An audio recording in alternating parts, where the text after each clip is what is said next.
session, hey? Yeah, boo. Okay, guys, I'm tired of the planning, immigration, budgets. Oh, God. Got my brackets and things.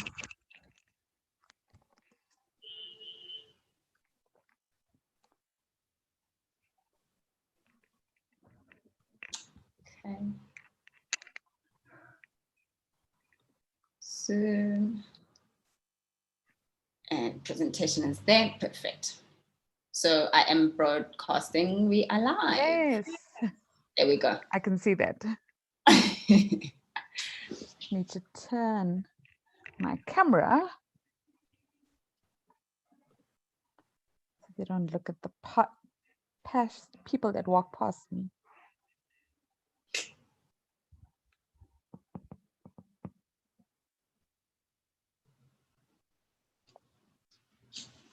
I was looking at the, what do you call this? At the. So the participants are increasing. Yeah, we'll give it maybe 2 more minutes. Okay.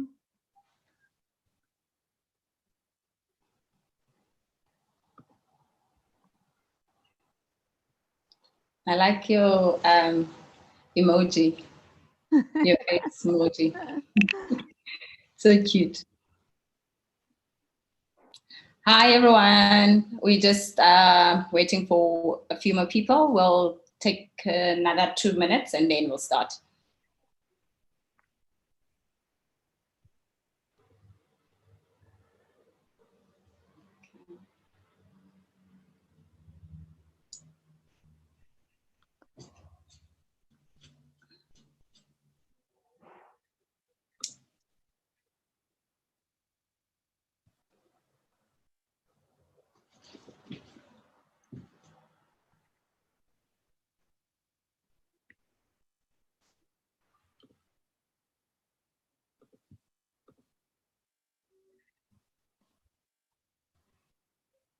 Okay.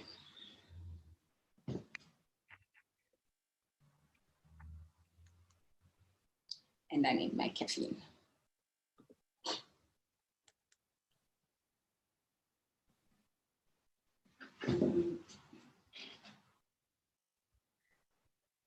Okay. I think we can start and then people can join in as we go. So welcome to day 3. Wow, Serena, can you believe we're in day 3 already? I can't. Wow. That's so amazing. welcome Well everyone. done. Yeah, so welcome everyone. Thank you for joining us again for another day. I see some repeat audience, so that's awesome to see. And to the newbies, welcome. Hopefully you learn a bit and you take some stuff out from this morning's session. Just as a way of quick intro, I won't steal much of the spotlight. I will hand over to Serena very soon. So GASP is the Global Student Support Platform. We are basically launching an app that is available currently now on Android and Huawei, with the App Store, Apple coming live only as of 1 November. So if you're a student, if you're a graduate that's looking for opportunities in terms of your studies, your funding, so as you can see, we will be basically posting information and all details relating to tertiary institutions in South Africa, in the continent, and ultimately as well throughout the world in India and Germany. We will be providing information around funding, so from scholarships to bursaries, to student loans, to government funding, and exchange programs internationally, going to basically plug in and helping you find jobs. So whether it's internships, whether it's vacation work that you're looking for, graduate programs, or your traditional jobs, this is a platform where you can also find this kind of information. And with events like the ones that we're hosting this week, where we're hosting these webinars, we will be having other game-changing talks, industry talks, as we're going to have this afternoon as well. So don't forget to tune in for our law, our commerce, our IT, and our engineering industry panels, as you can engage and get information around the industry, what to expect in the world of work, but also to find ways of exposing yourself to people that are in the field, where you can actually get to ask questions, engage with them. And who knows, you could find a job. I just remember from day one, we had another panel where we had some people from a bursary fund, and out of the whole conversation, we actually had 2 students. Can you believe it, Serena, that actually Wow. got bursaries literally on the Bursaries. spot, but externally because they wanted to engage. And this is basically what we're trying to do, to expose people to opportunities. So stay tuned, enjoy yourself. And I'm just gonna play a quick video just taking you through what the app is all about. So. Hi, meet Noma and Chris. They are students who are uncertain about their study options until they come across our Global Student Summit platform, also known as GASP. GASP helped them make an informed decision when it came to what and where to study, be it an undergraduate or a postgraduate qualification in South Africa or anywhere else in the world. With our platform, they were exposed to multiple funding options that help them fund their studies, from global scholarship opportunities all the way to bursaries and study loans. They found a diverse network of student support providers, from the likes of accommodation providers, mentors, soft skills development practitioners, all within our platform. Noma and Chris lead a healthy and well-balanced lifestyle, thanks to the events, conferences, and tips that they found on the platform, where they were able to connect and keep in touch with their fellow peers. They have done a full 360 degrees with our platform, as we have successfully connected them with potential future employers as they are about to graduate and join the world of work. Where will they launch their careers? Will it be in Europe, Asia, or Africa? All these options are at their disposal on the platform. We at GASP can do the same for you. Be sure to sign up for your free online profile today. GASP, connect, engage, inspire. So without any further delays, as mentioned, you can download the app on Android or Huawei, and on Apple only from the 1st of November.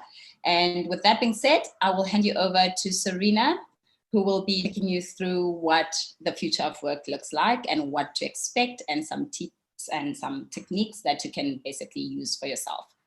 Serena, it's all yours. Hi, good morning, everyone. I can't actually see you guys, but I can take note of your names. So we'll go through a bit of an interactive session, but first let's start with introductions. My name is Serena, as Nozuko said, and I'm really, really chuffed and amazed at this new platform that's proposed by Nozuko and her foundation. I think it's really a need that more the employers require, finding the right students, and also the students in terms of finding the right employees, and also the entire wraparound services that you require whilst you're studying. So let me tell you a bit about me and what I do, and why I think I'm quite a thought leader on the subject of the future work and future skills. I've been in HR for about 15 odd years, and my primary focus was dealing with young talent and skills development within the workplace. I have a few clients ranging from small to large clients, where I assist them in learning solutions, and I also assist them in understanding young talent, so be it learners or graduates, bringing them into the workplace and developing a very structured learning program for them. So that's where my specialty lies. And for the past odd years, I've been working a lot with Nozuko and a lot with scholarship programs and other NGOs, working with young people and advising them in terms of what skills they would require. Because having a degree is just not enough in order to find their job. Within your 4 or 3 years of study, you need to take it upon yourself to build other skills to make you more employable. And I'm going to chat a lot about that in terms of how the world of work is changing drastically, and how technology and the social change is playing a huge effect, and how you, as new incumbents into the workplace, need to take that responsibility in terms of empowering yourself or differentiating yourself from the rest of the people that would be applying for jobs as well. So Nozuko, I see there's a chat, so I'm just gonna try and, okay, you just, yeah, okay, so just a reminder, guys, if you really want to ask a question or pose a comment, please let this be as interactive as you can, as it can. I've got a list of, a list of questions for you that I'm going to pose to you. So please let's share and learn from this as well. I really don't like just standing and presenting. I like talking and engaging with the audience as well. So that's a bit about me, and why a thought leader is that because I've been advising companies and also working with a number of foundations and universities as well, I think there is a huge gap between what you learn at university and what you need to be workplace ready, and also to be more integrated within the working environment as well. So let me start sharing my screen. There we go. I'm sure we all can see. Yeah.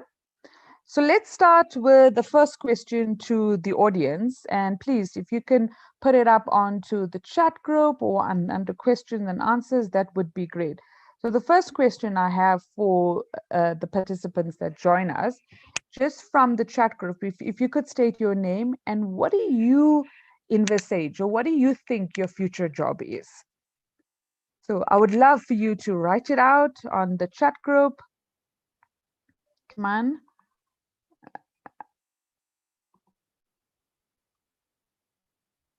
Or if you want, you can unmute and speak as well. That would be great. So what's your name and what do you think your future job is? Or what do you want your future job to be? What is your expectation around that? Nozuko, I'm not sure if you've got comments on your side. I can't see much on mine. No. Okay, let's start. So is that right, Lafania? And your future job is an electric engineer. Okay. And then Lungile, the CEO of a blueprint company, as well as building my own business empire. I love that. I love the long-term aspirations and goals.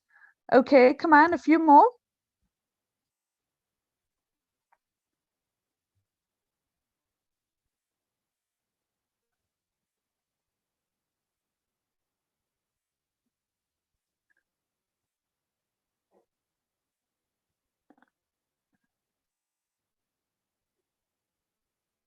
Okay, we still got Lafania and Lungile on it. Okay, can I assume that you might be just listening to this webinar and might not have access to actually typing the comments? But the intention of me asking this question is that I want you to center your thoughts around where you are currently and what's your action plan once you complete your studies. Oh, I've got one from Ashley, working in IT and also being an entrepreneur and owning a few business. I love that. Mbali, my future job is being a software developer. I like that. And Zanana, my future job is to be a business and an analyst. Brilliant.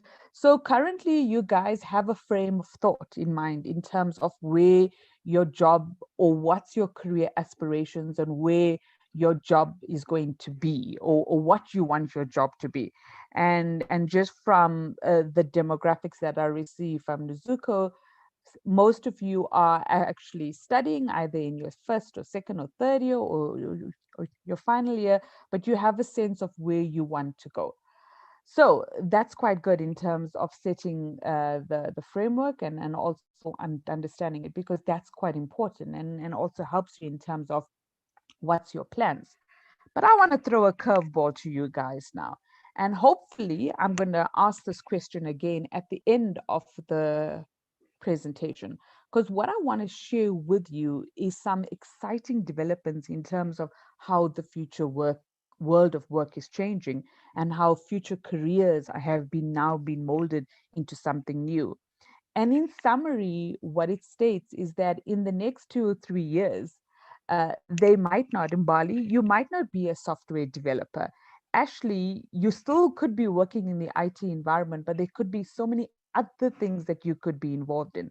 And by the end of this, we'll go back to this question, and I would like you to rethink in terms of what your future career is going to be on. So let's set the pace, and I'm going to show you a quick video, and let's talk about it after this. If you're watching this, you're among the 3% of people that understand that the future of work is going to look very different from what it is now. So keep watching. Let's see where we're heading. It's also exciting, right? Siri will recognize your voice even if you're 5 meters away from your phone. That new chatbot feels totally real. Self-driving cars are no longer fiction. You can analyze your DNA. You tried flying that drone for the first time, and you're thinking of buying a smart speaker to make your life so much easier. A few years from now, and that's something like 3 years, not 30, artificial intelligence, robotics, machine learning, mass 3D printing, biotechnology, chatbots, virtual reality, deep learning, drones, augmented reality, smart objects will all be deeply enrooted in our everyday lives. Just like computers, phones, or electricity are for us today. Oh well, is this really gonna happen? And if it does, you'll adapt when the time comes, right? Life is good. You love your job. You've been working for this established company for a few years. You're comfortable in your position. You know what you're good at. People like you, and that last presentation you gave got you some amazing reactions. You're safe with your company. In the meantime, you see an article or two speculating on the future of jobs. McKinsey published a report stating that 45% of all current tasks could be automated with present technology. The World Economic Forum estimates that 33% of jobs in 2020 don't even exist yet. But what do they know, right? You've got time. Oh look, the supermarket just introduced self-cashier machine. You're at the airport checking in luggage. What the heck happened to all the real people at the check-in desk? Gone. Replaced by machines. But it's only the low-skilled jobs, right? Nope, think again. In 2012, there were 150,000 humans working on Wall Street. 3 years later, automation has cut that number down to 100,000. That's 1/3 gone. But it's only the mathematical and scientific jobs, right? Nope, think again. This Japanese insurance company, Fukoku Mutual Life Insurance, is already replacing all its human insurance claim workers with an AI system that will handle customers more efficiently. See these articles? They're written by algorithms, and we can't tell the difference with human written content. And thinking of converting yourself to being an online poker player? Too late. There's an AI that can already beat humans at it. Most journalists, tax consultants, marketeers, technicians, knowledge workers, lawyers, even the person editing this video right now will to some extent have been impacted or automated by technology in a couple of years. And what have you been doing? Probably watching Netflix. And the problem is, the machines don't wait. And the machines, they don't watch Netflix.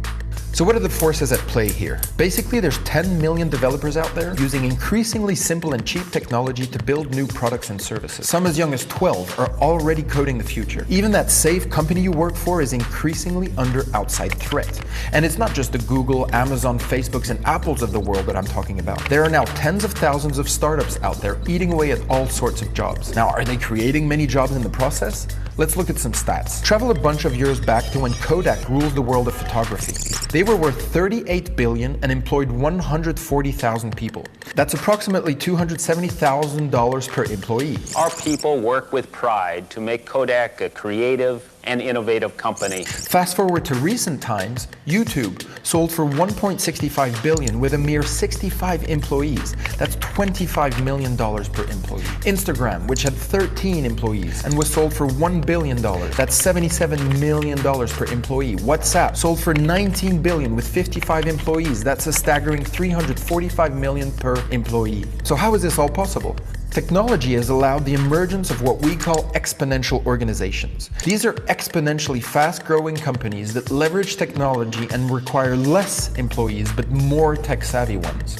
You will find that we are technology optimists. We believe that technology is a major driver of change in the world. And as software continues to eat up the world, more companies are trying to replicate these exponential companies, hire less people but grow exponentially through technology. As this happens, job roles are slowly disappearing and being replaced by skill sets. Employers require you to know an ever-growing number of new and ever-changing fundamental skills in order to use the technologies they've implemented. Master the fundamentals and you can master the rest. A digital skills gap is growing for both mid-skill and high-skill level jobs. Before you know it, you've become irrelevant. But wait, what's this doomsday message? There's actually a way to leverage technology before it leverages you. And in fact, it's never been easier to do so. This might sound kind of corny, but it starts with the right state of mind. It starts with having a growth mindset, where you have the desire and the confidence that you can learn anything. Shift your thinking on how these technologies will rattle and mutate, but enrich your work life. Because yes, if you play your cards right, technology will make your work life and your life in general much, much better. The fact is that technology will actually remove boring, repetitive jobs from your way, but only if you understand the fundamentals. And you have no excuse not to do so. How can you stay relevant if you can't talk the lingo? How can you stay relevant if you can't execute? Can you talk tech? Can you talk APIs? Can you talk code? Can you talk data? While slow educational institutions are struggling to keep up, that's not an excuse. Train yourself, take your education in your own hands. Learn to code, learn about behavioral psychology, automation tools, playing with data, user experiences, be curious. And if you're an employer, train your people. Online and offline courses have never been more readily available or rich in content. It's time to build something. Your greatest credential in this new era is your output of stuff. Proof of your awesomeness. A website, a blog, a prototype, a simple data model. It's time to build cool stuff and showcase it. It's time to start learning. It's time to get shit done. It's time for your growth. Powerful video, I must say, right? So using the chat box again, I want you to write up 1 or 2 words that comes to mind after watching this. What are some of the feelings that this video evokes? What are some of the brain waves or the golden nuggets that you can take from this? Lovely, Ashley. I like that. Growth, vision. Okay, brilliant. Come on, guys, give me more.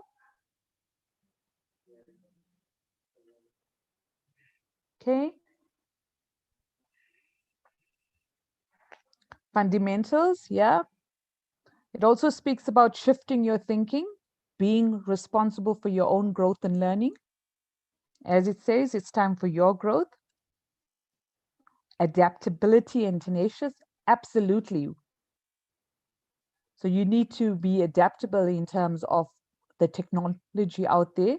And when you go into the workplace, it becomes a lot more being agile, okay, with change and what's new, and learning new systems and processes.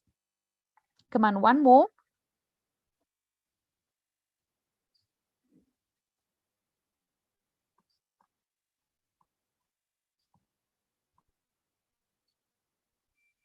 Mbali, I'd love to hear your views as a software developer.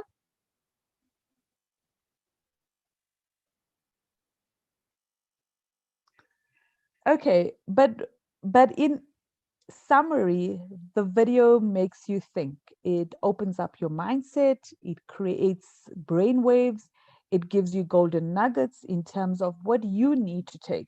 It's like opening up a book and reading, and at the end of the book, or opening up your academic modules and reading that, at the end of that year, you'll say, oh, I've learned something. Watching a video as well, which is self-development and personal mastery, aims to do the same. So from this, I mean, thanks, Mbali. Yes, learning new skills to stay relevant. That's important. So hopefully from this quick media that you've seen now, you could shift your thinking, change your mindset. And I keep on saying to you that the future of work is changing. I see it in terms, yes, the relevance of artificial intelligence, the fourth industrial revolution. I see it in my clients, and when I consult to them, and they keep on saying is that I need to continuously train my people because the business has changed and technology is playing a huge role in terms of how we work and how effective and productive we are. So if businesses are saying that and employees are saying that continuously, what do you think that they're looking for in terms of young talent, in terms of new entry into the workplace? And how do you, as young talent, differentiate yourself from the rest of the people that's applying for the same job as you. And as Mbali said, learning new skills, staying relevant, understanding the impact of technology, and also being agile enough so when you do get placed into a workplace, you have some experience in terms of adapting, building and start sharing. So he mentioned that towards the end, build your blog, build a program, build an Instagram story or page, and continuously evolve and continuously change, so then you become adaptable to that. Yes, of course. Well, one of the things as well is to being authentic, because you need to be differentiating yourself from the rest of the people that would be applying for the job as well. Another key learning from this video as well, he mentioned a lot about all these companies like Google and WhatsApp and so on, and how they employed less people but had techno-savvy talent. And that's what companies are doing now. There's one of my clients who are now downsizing. They are a plant manufacturer and they downsizing their factory to at least half of their people because they're bringing in automation in terms of the factory lines. And the thing is, the people that are going to be retrenched or leaving the organizations are not techno savvy. They've been in the industry for almost 20 years. So if you're coming in, it's your responsibility to make sure that you are. And I know there is a saying that, yes, you are Generation Z and you are techno savvy, but in terms of what? Okay, so that's what platforms that you are exposed to. Okay, let's go on to the next one. Okay, we went into that. So the future If you're of work, watching in this, summary, captures 4 key points in terms of what changes that's going to be happening. So do I have a question? No. Okay. Nezuko, did you want to say something? No. Okay. No, let's go on. So I want to chat about four aspects, and I want you to pay particular attention to these 4 aspects. So we spoke about the impact of AI, the impact of the fourth industrial revolution, and how the technology is changing and the impact it has on businesses. And as you can see there, they believe it's the biggest challenge, and the challenge is that. Okay, sorry, Nezuko. The talk function has been enabled, so should you want to voice your views instead of typing it? Thanks, that would help. So guys, I'm sure you read the message from Nezuko. You're welcome to talk instead of typing. Maybe we should try it. So Mbali, yeah? Somebody wants to say something? Please share.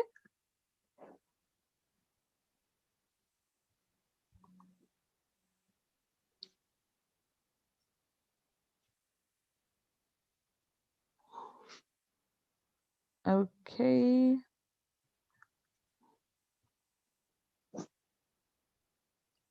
I see there are questions and answers, and I'll come back to that towards the end of the presentation. So just to make sure, because some of the questions that you're asking or might have in your mind will be answered during this. So let's go through these 4 main impacts of the future of work. The change of technology, and we spoke about that quite a bit. Globalization in terms of global companies, and there's a number of companies in SA that have global head offices, and many of the strategies and policies and procedures come from there. So if you are a new incumbent or a new young entrant to a global company, how do you work with the different and the diverse workforce and different people, and how do you collaborate on that as well? Another component is environment and social focus. So the impact of the environment, the impact on change. and I'm sure you know now, there's a strong focus on people, planet, and then profit. And companies are now more driving the whole purpose of what they sell and how they sell. And also that links now to passionate people that work for them as well. Okay, and the last one, the aging population and diversity, and that's quite common now. Within the current working environment, there is 5 generations. So there's a huge generation gap. And of course, how is that shaping the workplace? What skills would you require as a new entrant into the workplace in order to adapt? Are you comfortable to be speaking to people of different races? Are you comfortable to have authentic conversations? Are you comfortable to have confrontational conversations in terms of being courageous around that as well? And also, what skills would you need to work with the different population as well? And as you can see, the center of it is the demand is for skilled to be skilled, adaptable workforce. So continuously changing. And with that is not only with the technology that needs to be changing, it's also with you as in terms of your skills as well. Can I just pause there for a minute and take any questions or comments based on what you see in front of you? Hi, Serena. Hello.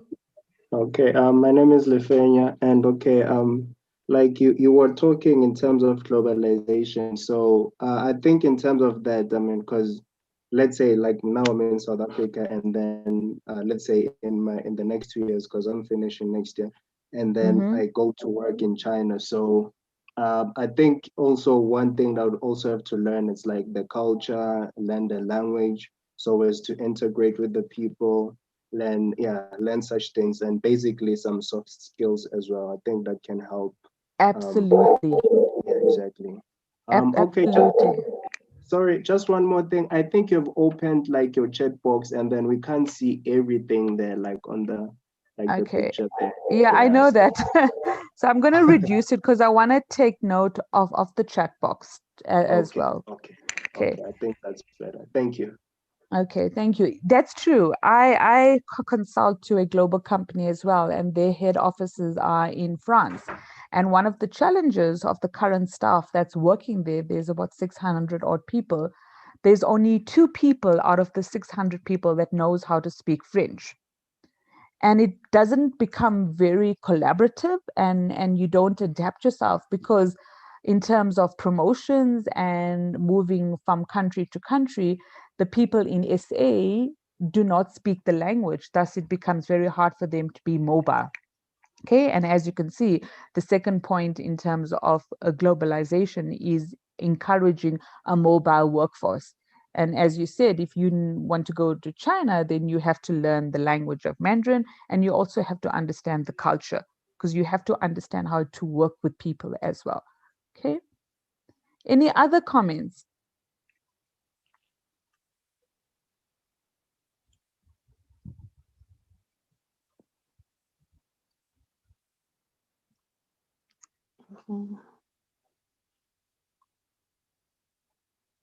Okay.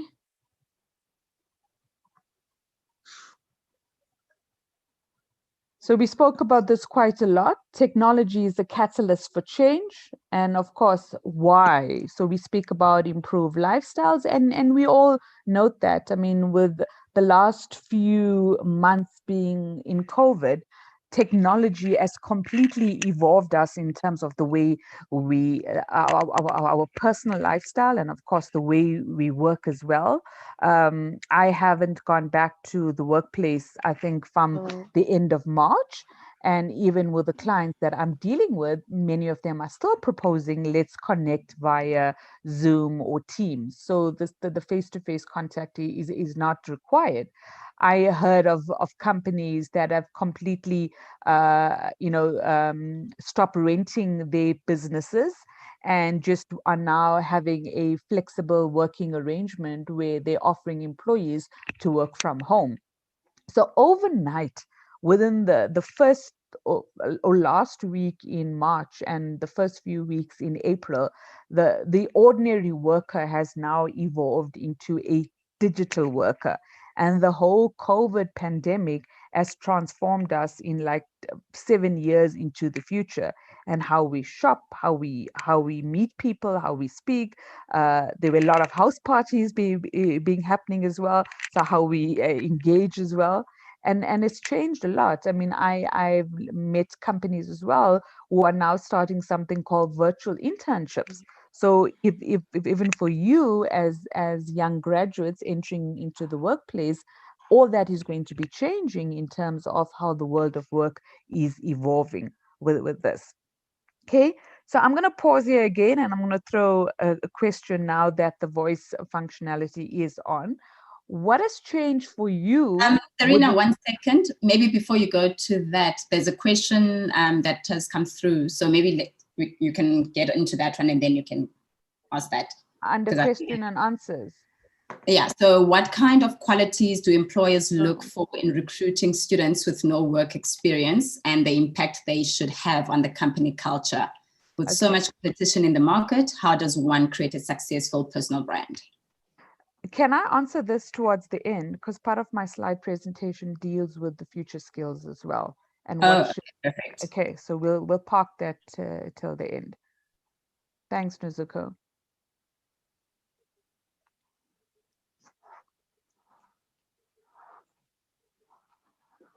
We've got a very quiet group, hey? Come on, guys, let's practice our skills of communication. This is how it's going to be when you are going to be going in for interviews, or you're going to be chatting to companies as well. It would be done virtually. So feel comfortable, feel confident.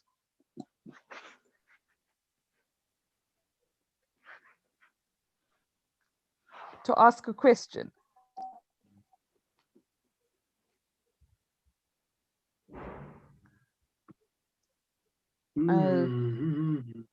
Yeah, it's like crickets here, hey? So the question I asked is that over the past few weeks, what skills or new experiences have you learned in terms of using the platform of technology? How is that has changed you or evolved you? It's quite a loaded question. Okay, may I have an opinion or comment on that? Please. Okay, so okay, like I said, I'm studying like electrical engineering, and okay, so this semester, okay, because of COVID-19, we are not going to campus, and then I was a project leader for a certain project for a certain module. So the first thing that I learned was to actually lead people online. You know, something that I'd never done. So I was actually passionate about it, and I can safely say that the project was a success because we're able to get food for a certain shelter. So that's one thing. That's why I can say that I've learned to actually lead people in a virtual world. So, and I actually met those people once when we're actually going to deliver the food. So it was a hustle as well, but eventually we managed to pull through. So I can say that's one thing that I've learned, to actually be a leader in a virtual platform. Yeah. So that's good, because it shows as a recruiter and as an employer, I'm going to say that shows that you've adapted, and you've also was agile enough to, you know, work within that environment. So that is a good skill to have. Okay, and a good learning to note. Somebody else? What have you learned? What skills have you acquired during these last few weeks in terms of technology during the pandemic? Hi, Serena. It's actually Hello. So towards the beginning of the whole lockdown, I decided to apply to be an ambassador for like a youth organization. And so basically we have to like bring people onto the platform. And as for me, I'm very social, but then I like to meet people face to face. So with the whole lockdown situation, I really learned how to like communicate and engage with people on like a virtual platform, if I can say that. And it's quite interesting how you're not seeing the person face to face, but you're able to actually like have a deep conversation and actually engage with them. And I think that's very interesting, especially for me, because I'm really used to like seeing people face to face. And I'm like, I won't lie, I really enjoyed it. And it's something that I actually look forward to, well, depending on how the lockdown situation goes. But yeah, like the virtual world is quite interesting, I have to say. Nice. So you've got new skills in terms of exposing or impacting others from a human-centric point of view. That's good. And that's what companies look for as well. Okay, that's good. Great stuff, Ashley. One more comment and then we can go on to the next slide.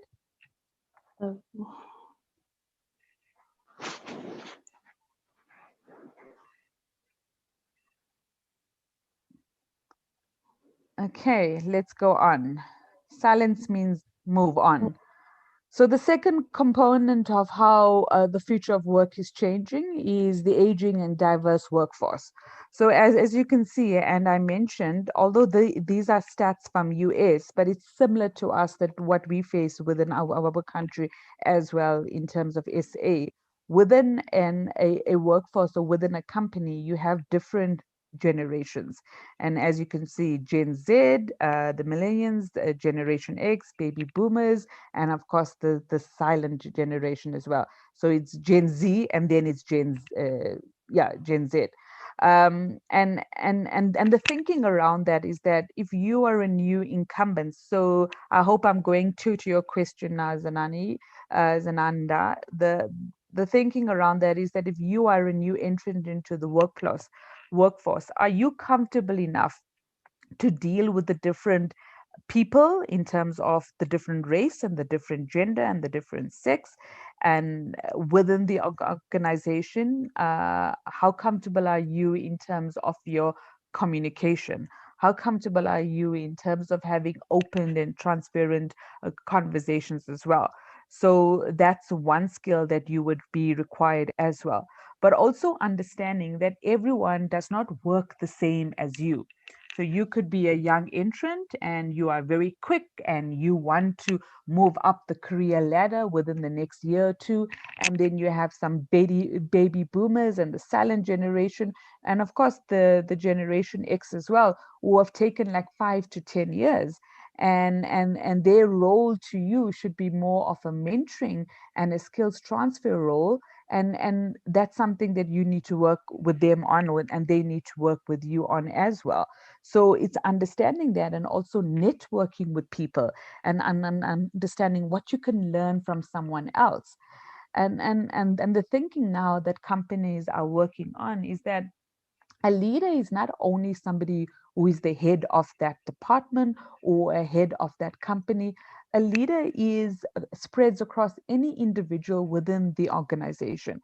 And you, as young entrants into the working environment, could learn from anyone. And your job title or status shouldn't define your level within the organization or your skills or your knowledge.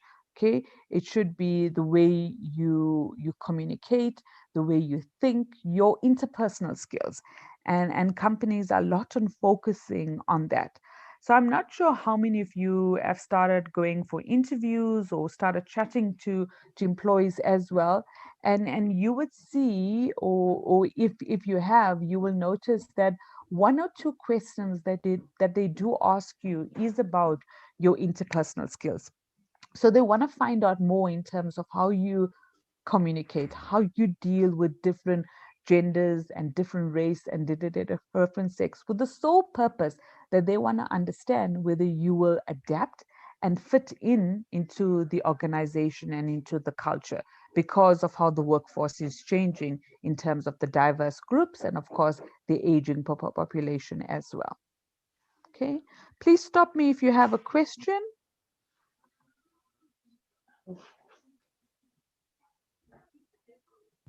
So if you, yeah, go ahead.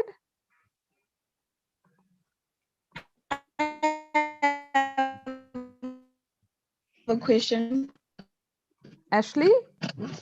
It's Ashley, by the way. Yes, Ashley. Yeah, I can. Some of the job opportunities they ask for, but then for students. Can you hear me now? Yes, I can. Okay, I was saying, you see, for most of the job opportunities, they ask for a certain amount of like experience. But how will it work for students who have just graduated and they have no experience? But for them to get experience, they need to get a job, but then they can't get the job because they need the experience. So your experience does not mean a formal job, and that's where graduates get that all wrong. Your experience could be managing a project. Your experience could be a part-time job at Checkers, or a part-time or an afternoon job doing a waitress or something of that sort. So experience does not necessarily mean experience within that working environment or that sector. It's what you've done during your 4 years of studies where you understand the working environment. Oh, Does okay, that fine. make I sense? see. Thank you so much. So Yes, it does make sense. even on your CV and even when you are being interviewed, talk about that. I can't remember who mentioned this about a project lead and how they learned about communication, virtual communication. That's experience. And that's what companies want to see. And that's what companies want to hear. Okay.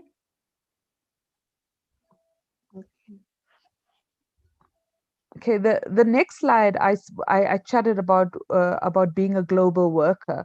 So I can't remember the person that mentioned wanting to go to China in 2 years. Who was that? It's me, Lefenia. Lefenia. So what are you doing? I'm going to challenge you now. What are you doing to build your skills for that aspiration that you have in the next 2 years? Okay, well, basically, okay, like I said, I'm studying electrical engineering, so we don't do a lot of coding, so that's what I am doing, like in my spare time to enhance like the degree that I'm already studying. So yeah, that's one Okay. aspect. Yeah, and obviously, okay, like next year, if there's one thing I'm planning to actually do, like a project management course, and yeah, Okay. those are like my two immediate things right now. Okay, so you're building your technical skills, right? So you said you're Yeah. learning coding and you're doing project management. But now Yes, we're yes. speaking about how do you become a global leader? Oh, sorry, a global worker. How do you collaborate? How do you fit into the culture of that country? So you want to go to China in the next 2 years. So I pose the question to you again. What are Yeah. you doing to build those skills to get you to China in the next 2 years? Or 3 years, or 5 years? Okay, well, okay. Apart from the techno savvy, if I can put it like that, skills, I still have to learn the language. And Yes.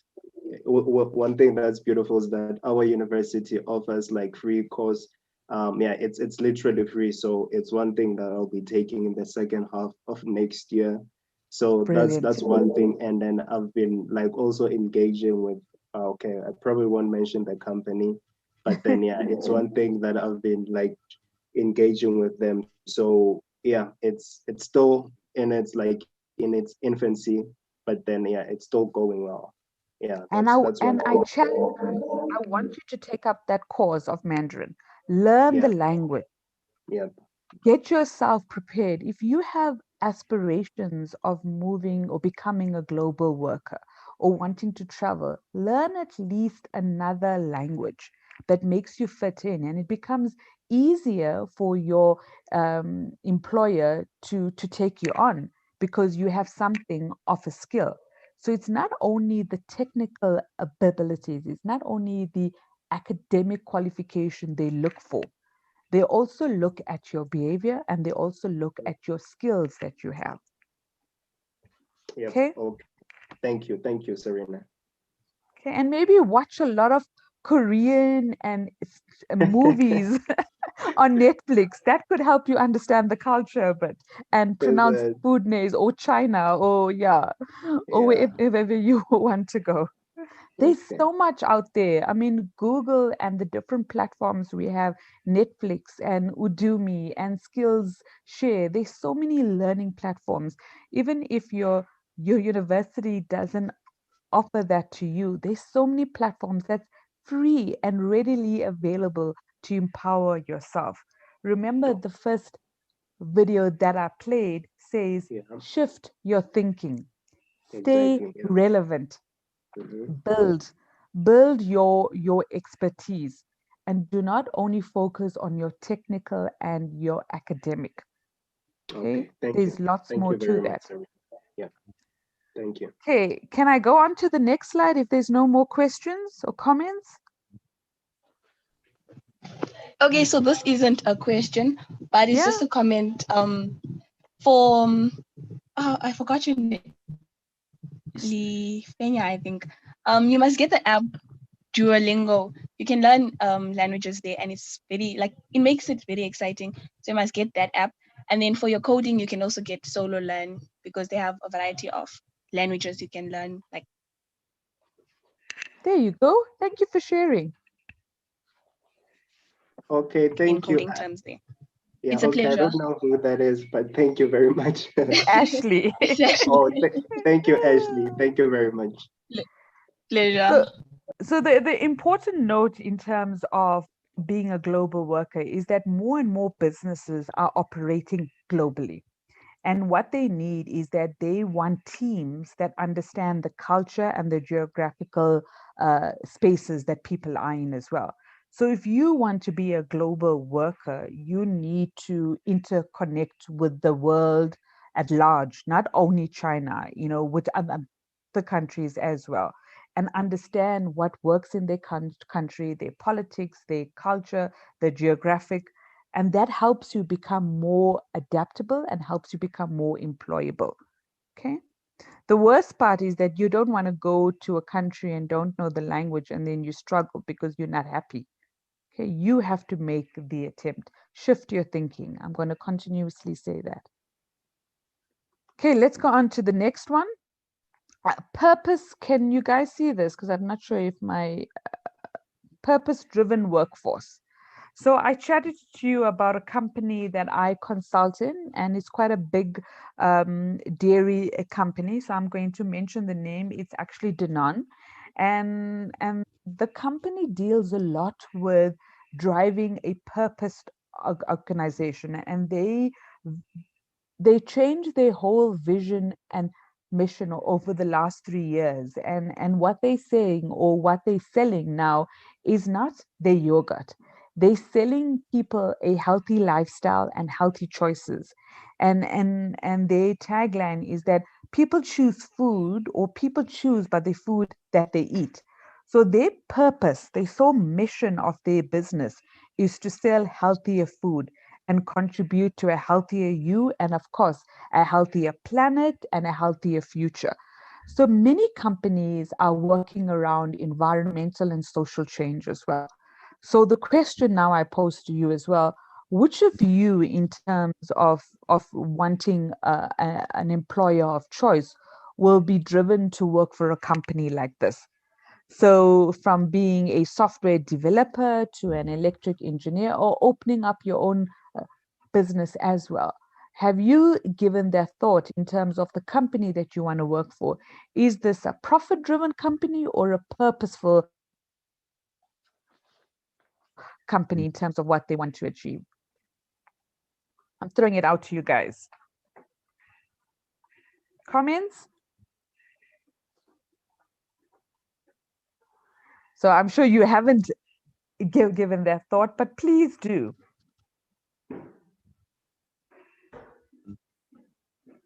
Okay.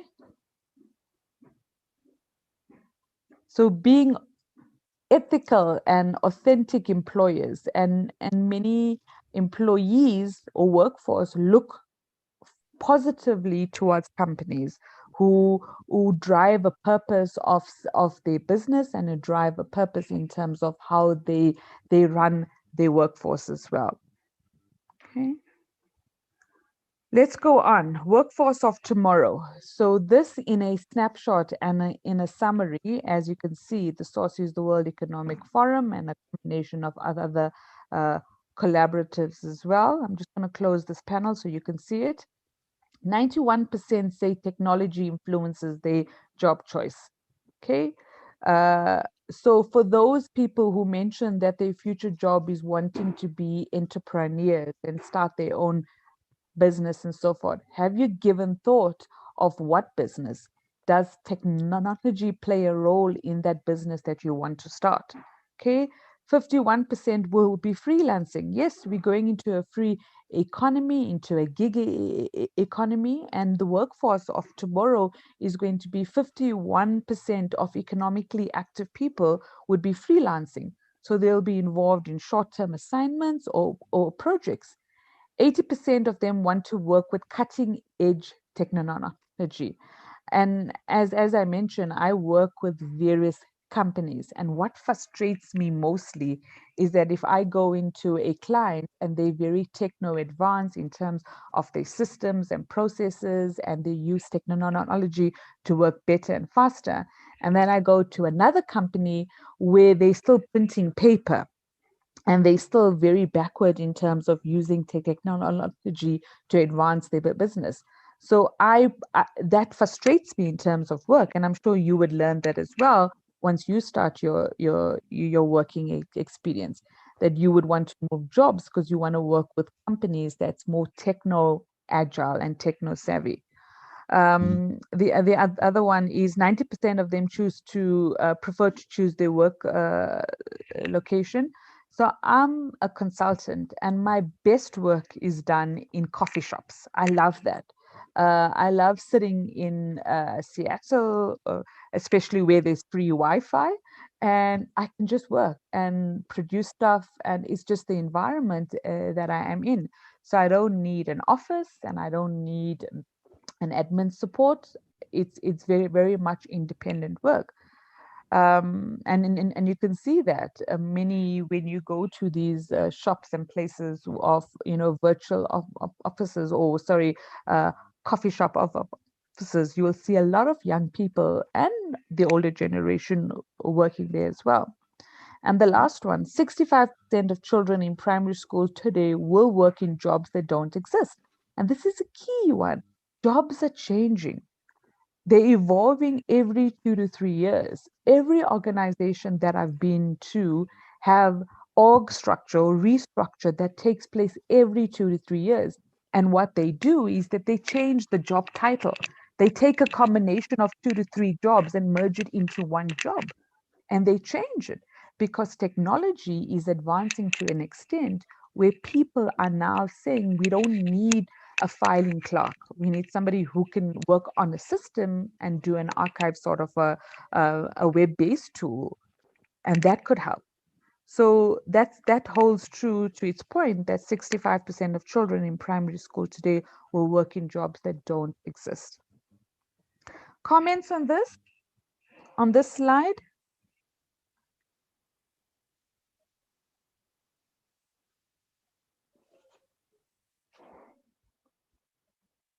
Anybody? Okay, let's go on. I'm going to take silences for me to proceed, but please feel free, as I said, to make a point. So I've done a bit of research, and I've presented it at another Young Talent Forum that I was part of with the scholarship program. And I mentioned there are top 7 careers of tomorrow.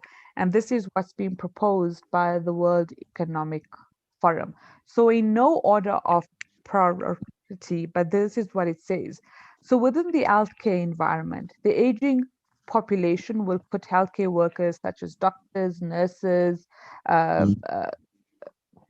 physical therapists home in more demand. So of course there is still a need for people to move into the healthcare environment. So there's still a need for higher education institutions to invest in terms of making sure they have a large number of students exiting within the healthcare component.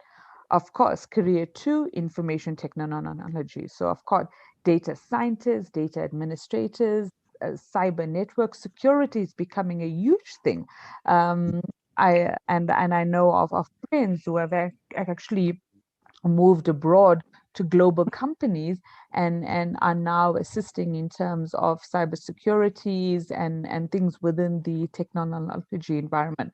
So as the global or Google or the worldwide net becomes more accessible, there's also lots of security threats around that as well. The next one, alternate in energy. There's a lot of focus, and I spoke to you about how now companies are moving from that whole purpose vision, and in terms of not making a profit, but looking at what they do and what's the purpose it has on people. So as you can see, there's a strong focus on environmental and earth, and then it creates a need for alternate in energy. So there was an article that I read that by the year 2025, that a large component of our poor country's source of energy will be driven by alternate. So, you know, with Eskom and the challenges that we have, in a few years' time, we might not have that. So that's another career to get in, you know, or another sector to get involved in. Okay, the next one, or the next 4 more, international law. So if you want to become a global worker as well, there's a lot of companies looking at how do you trade in different countries, how do you look at the continent itself, and how do you work with companies, so understanding their law, how does tax work, the environment regulations, and of course the ethics around that as well. Okay, content creation, marketing. So there's a new career or a new job title that appeared within the last few years, which is called a social media manager. And how do you use that to actually influence marketing? And then, as you can see, writing blogs, looking for influencers, using Instagram, the other platforms that's out there to advertise. So it's content creation, and of course, marketing as well. That's closely aligned to that. With the increased competition, there is a desired need for companies to find ways to differentiate in what they do and what they sell. And how do we have different marketing professionals to keep in demand? And the last one is, of course, is a financial analyst as well. So unsettling economic times demonstrate a need for sound financial advice. And of course, looking at, how the country's financial future is becoming less predictable, and how we need these people to assist us in terms of planning the economic future up ahead. So these are careers that, as I said, the World Economic Forum poses as the top 7, and in no particular order. So the question that I pose to you now as well, going back to what I asked you, what's your proposed job? So you may not, be aligned to what's out there or what's being proposed, but you could definitely work in that sector. So for you, the electric engineer, I can't remember who was that, Lefania, yeah, you could work into a different kind of sector, the alternate energy sector. Okay, so don't be closed in terms of where your next job is going to be and your next sector. Be open, be relevant, be purposeful. So put yourself out there, even in small startups, because remember, as I said, the small startup companies employ less employees, but have a lot of technology to assist them, and they're actually quite profitable in that. So I see a new message. Yes, that sounds more like it. Yes, alternate energy. That's what I was saying. Any comments here?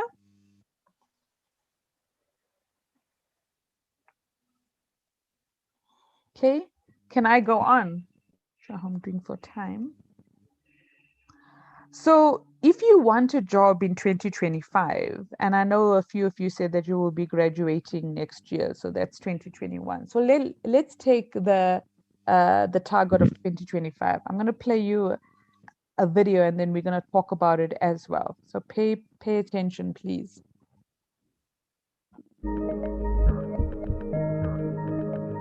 Oops, sorry.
so in summary, and I've just put that into a little skills of tomorrow. So I hope I will be answering some of the question. I think, Zenani, you posed the question there as well. What qualities or what skills do employees look for in recruiting? So this is what they are looking for: complex problem solving, critical thinking, creativity, people management, coordinating with others, emotional intelligence, judgment and decision making, service orientation, negotiation, cognitive flexibility. That means being agile and being able to adapt as well. So I'm sure you're going to pose the question to me now, but Serena, where do I get these skills? I'm sure you were thinking that I don't have prior work experience. The only experience I have is 4 years of my life in terms of, studying at a university. So I'm going to throw it back to you in terms of what you've done at a university and the different platforms that you have engaged in, be it a project work or be it a part-time work. How many of them, from 1 to 10, how many of these skills that you might have actually acquired? Think about it. And let's go back to the chat group. You can either make a note or you're welcome to unmute and say something.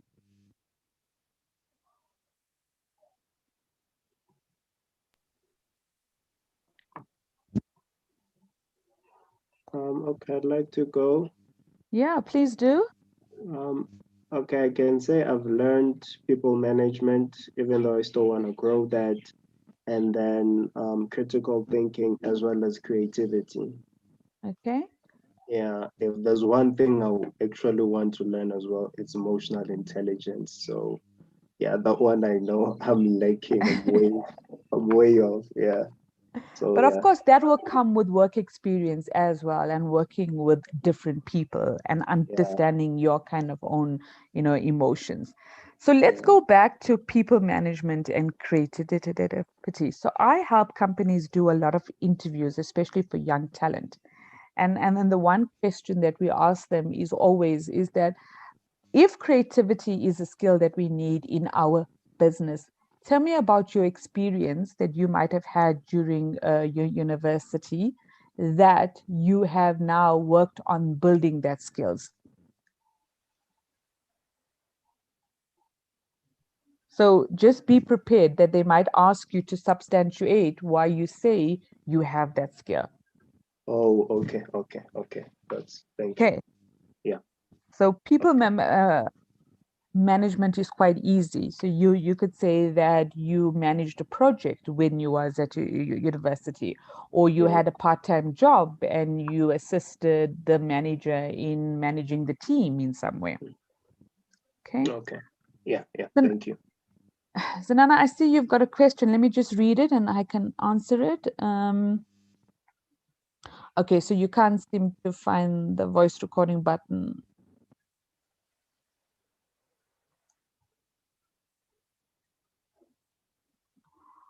Okay, your question is quite loaded, so I need you to unpack it a bit for me. Let's go to your question and answer.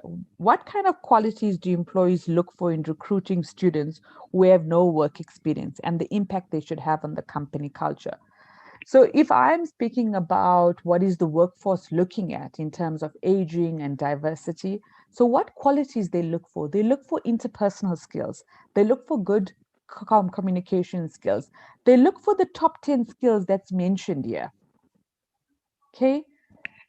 How do you coordinate and work with others? Your negotiating skills. Are you a service or orientated? What's your thinking? How do you work when you are going to be making a decision? What's your level of problem solving? Okay, so if you're speaking about qualities, I'm going to rephrase that into skills. So tell me if I'm still on the right pathway with you. You can type it out into the chat box.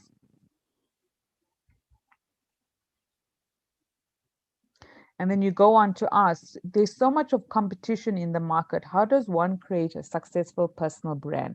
Very easy. Go back to the video. Find things that you are excited about, things that you're passionate about and invest in strengthening that. So if you want to be an entrepreneur, what have you done to start that level of thinking? Are you doing something on the side where, as your side hustle? Are you baking cookies? Are you doing stuff that kind of nurtures that kind of skill that's needed? That's what companies look for. They look for what makes you different from the rest of the people that's applying for jobs. And if you're saying that your career aspiration is to go to China, or your career aspiration is to become an entrepreneur, what are you doing now? As you're learning, as you're fulfilling your academic requirements, what skills that you're building on? Okay. And that's what companies look for.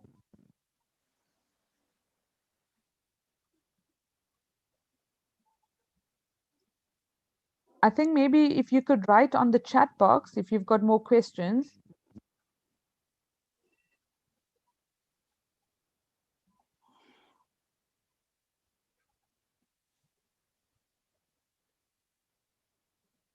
Zananda, are you still there?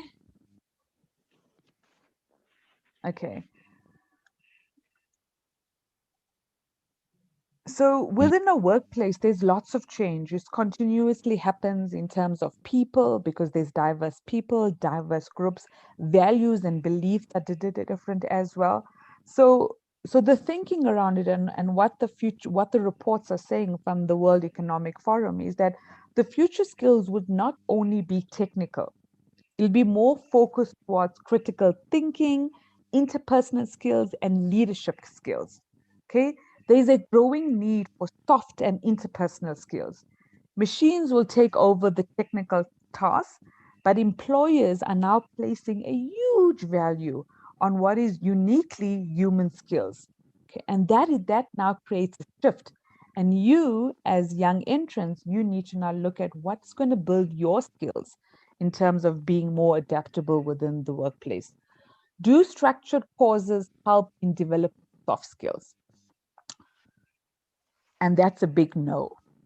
I've been in learning for so many years, and it's so nice to attend a 2-day course, or now with e-learning taking a huge focus within organizations. It's so nice to go through an e-learning program. The question is, how do you apply that knowledge in the workplace? So you know that saying, practice makes perfect, and that's what companies want to see. So if you attend a structured course on complex problem solving, and within that course, they ask you to solve a problem, and you understand the basic principles of doing it, but how do you now take the learnings from that structured course back into the workplace? That's what they want to see. Okay, so my answer to your question is definitely no. It helps in building content and understanding the principles.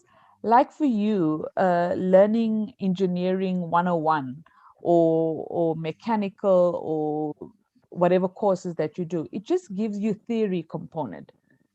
It's applying that into the workplace. And I've been being in learning so many years, and I know a 2-day course, attendance to a structured 2-day course does not make you competent. Okay. The one I have just posted is based on the question you asked regarding the company that sells herbal products. So I was trying to answer the question. Okay. I think because of you typing and me speaking, we are losing kind of connection here with regards to understanding. So we'll go back to your question towards the end. Ashley, you've got a question as well. Do you think the world of work will change due to the pandemic, considering some companies are even contemplating? Yes, they are. As I said, many of my companies that I'm consulting in have not yet gone back to work. And now they are thinking of reducing workforce, number one, and also reducing or having the flexibility of their workforce to work from home. So some people would prefer to work, within a structured workplace, like an office. And it's usually those people who have kids, because it's hard juggling kids and work. But but 2/3 of the workforce will want to work from home. Okay, and that's why there's companies now who I'm assisting in terms of bringing in young talent. They're looking at putting in place virtual internship programs. So you see how the world of work is changing. Okay, so Ashley, I hope I answered your question. Can I go on, guys, or is there more questions in terms of the skills of tomorrow?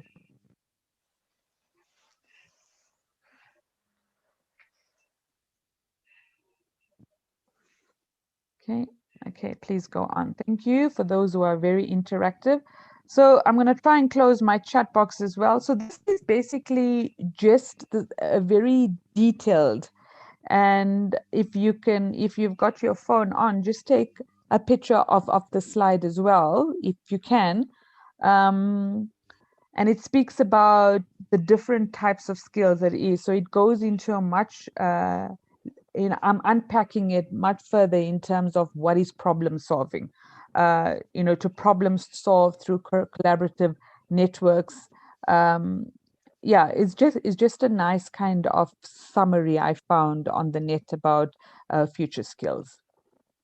The one that's quite common now in companies is having an adaptive and collaborative mindset. So working with different people and understanding that everyone brings in a certain strength and a certain talent within the organization.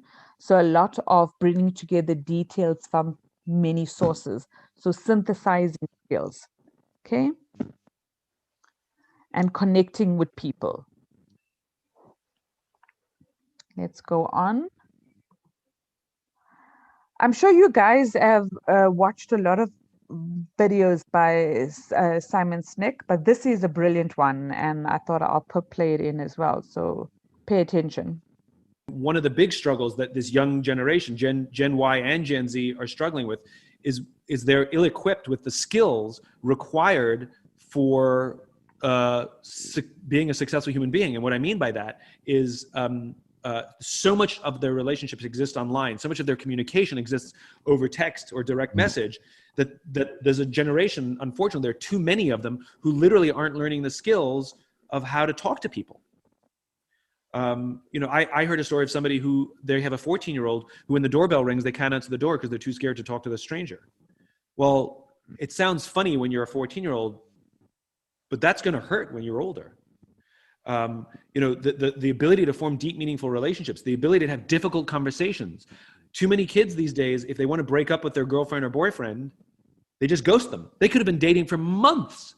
I'm not talking about like after one date and it doesn't work out. I don't care about that. I'm talking about you're dating somebody for 3 or 4 months and you decide it doesn't work out. So the way you're too scared to have a confrontation. So you just don't reply to any of their texts and unfollow them on all social media, which is unbelievably traumatic for the person on the receiving end. It's like a death for them, right? Like there's a panic. What happened to them? All the self-doubt. So it destroys self-confidence, all because one person was too chicken to say, I don't think this is working out. These are absolutely essential skill sets, because when you're a leader, difficult conversations is one of the things you have to have. We call you leader not because you have rank. We call you leader not because you're at the top of the organization. We call you leader not because somebody promoted you. We called you leader because you have the courage to go first. We call you leader because you went first towards the danger, first to take the risk, first to trust. I will give you trust without expecting trust back. That's called leadership. I will approach you and give you difficult feedback that everybody knows, but everybody's afraid to tell you so that you can grow as a human being. I will do that. That's called leadership. I will ask people that it's time to transition off the team because we have to reform this team, and I love you and you're loyal, and I'm going to make that excruciating decision where everybody else won't make it because they don't want to hurt their friends' feelings. And if we don't equip people at a young age with these skills, unfortunately, they're now entering our companies without these skills, and it is now the responsibility of the companies to teach those skills. We have no choice. Companies have to teach listening, effective communication, how to give and receive feedback, how to have difficult conversations. And if your company doesn't have these classes, then the future of leadership is not looking good. And unfortunately, the responsibility now falls on the company because We didn't do it in school, and we didn't do it in university. We definitely didn't do it at business school. So when are we going to do it? Better late than never. I just love that dude. He's so impressive in all the videos he uploads and all the learnings he shared. He's such a futurist thinker in terms of it.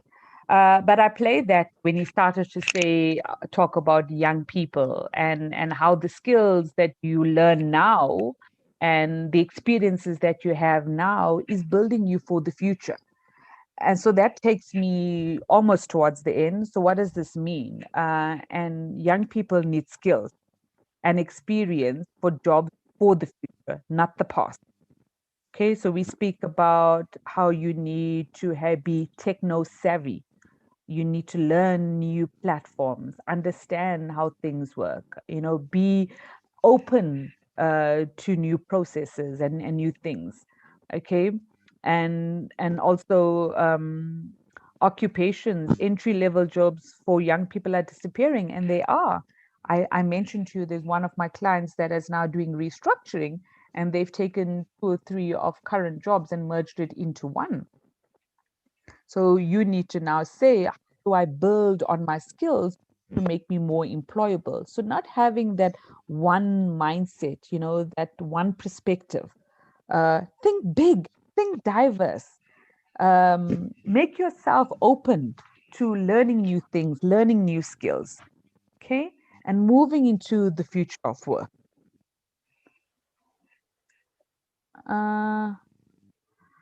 This is something that I want to mention to you. There was a position that one of the big corporates advertised, and it was a graduate program. And I remember I was part of that project a couple of years ago. It was advertised for only 10 graduates. And the number of CVs that was received for that 10 graduate positions was 76,000. That's how many CVs. It was, yes, not 7,600. It was 76,000. This was a couple of years ago. And of course, maybe things have changed and technology has helped in terms of filtering and screening CVs and so on.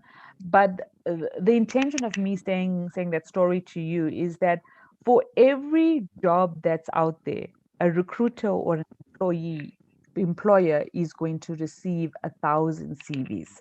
So the ratio is 1,000 to 1. Now you as a young talent and you as a future incumbent into a workplace, what skills should be in your CV that differentiates you from the rest of the 999? What makes you more employable? And that's what you should be working with. Yes, getting a qualification and getting a degree is extremely important. That's your foot in the door. But the door only gets open to you when you look at your skills and you use that to kind of brand yourself and sell yourself to be employed within that organization. How does that sound, guys? Did I scare you? Let's have some closing thoughts. I'm almost towards the end. Let me go see the chat.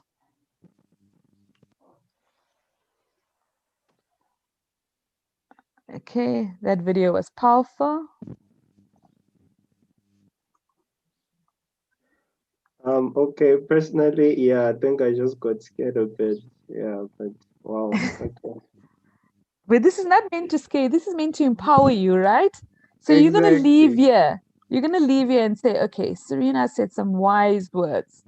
So let me now look at what can I do. Guys, there's abundance of learnings and information. So if you want to attend a structured course on Udemy, which is for free, or Skillshare, go for it. Build your skills. Practice makes perfect. Okay. So how would you, let's advise somebody who's like, okay, we're doing online learning now. So like if you want to take like another course, and then like how would you juggle like that time? Because I think a lot of people actually want to learn. We want to develop ourselves for what's coming, but like how would you juggle that? I mean, doing like your own structured course and like learning those soft skills, those interpersonal skills, because I mean, like for me, I on a daily basis, I actually spend like, let's say 12 hours in front of my computer, you know. So how Okay. would you advise me personally? Yeah.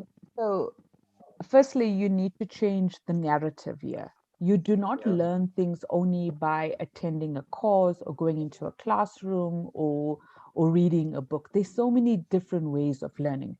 Let me give you a typical example. Improving your communication skills. We all attend birthday parties, right? We all go Yes. family gatherings. How many of you have put up your hand and said, "Can I be the MC?"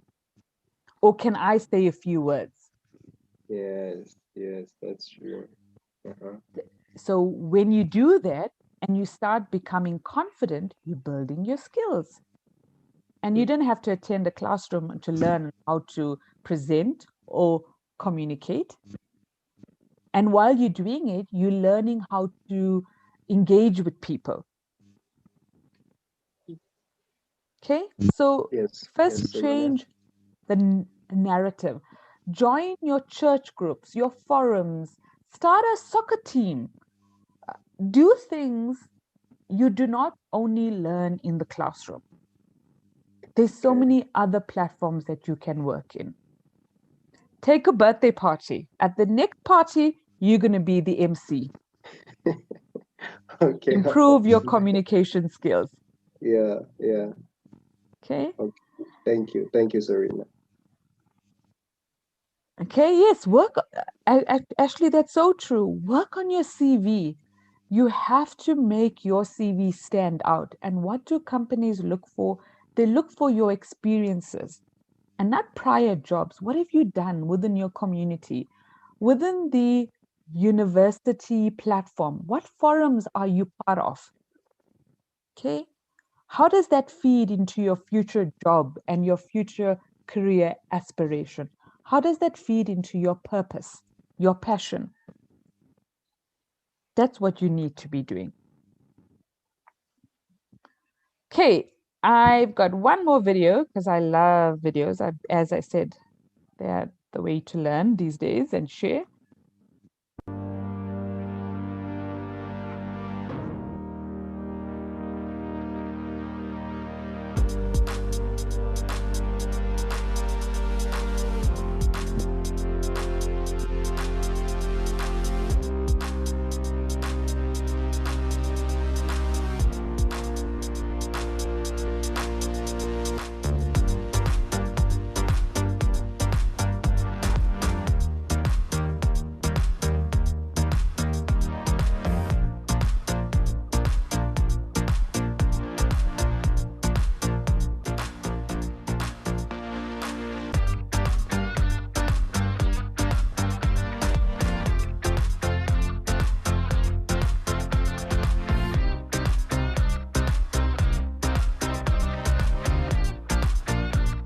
Oh, sorry.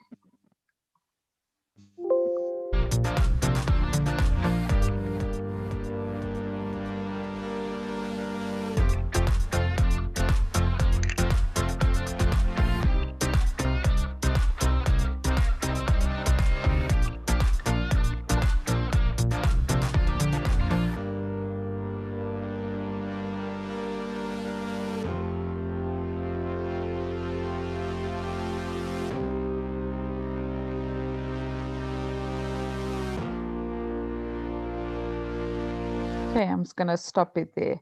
So guys, the last slide, I'm asking the question again. What is your future job? You can either unmute and say it, or you can type it out. If it has changed, if it's still the same, then that's cool.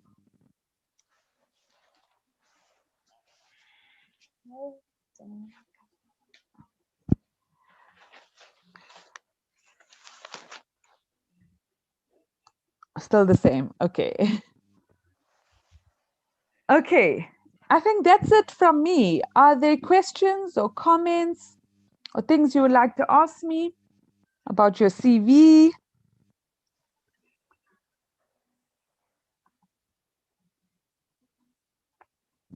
Okay, I think I answered all the question that's here.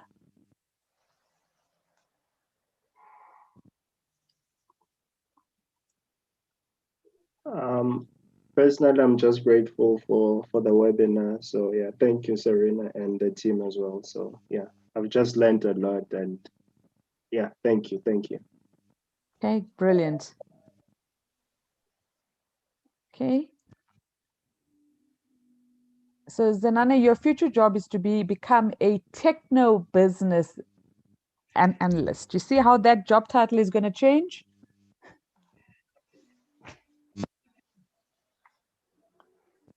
Okay, so I think that's it from me. Guys, I'm on LinkedIn, so please reach out, connect, maintain connections, network, follow me. There's normally, if there's job positions that's out, I do post on behalf of my clients. So it's Serena Padiachi, and I would love, I mean, I love this. This is my passion. I love helping out young people. And if you want to have a chat or anything, I'm available. Just message me via LinkedIn. Okay, so yeah, that's it from me. Okay, thanks guys. This was amazing. Yeah. Thanks to you as well for being so interactive. So I'm gonna stop the webinar for now. Nozuko said to me that you guys can please join in at 2:30 for the next session, and that's going to be quite exciting because you're going to have people from the industry that's going to be coming in and talking about what skills and what are some of the qualifications. So that could also empower you further in terms of what you need to do to nurture and learn new skills as well. Okay, so have the rest enjoy. Nezuko, are you still around? Okay, I think she went on. Okay. So yeah, see you all back here at 2:30. Thanks, guys. Enjoy your lunch. Take care. Bye. Bye bye.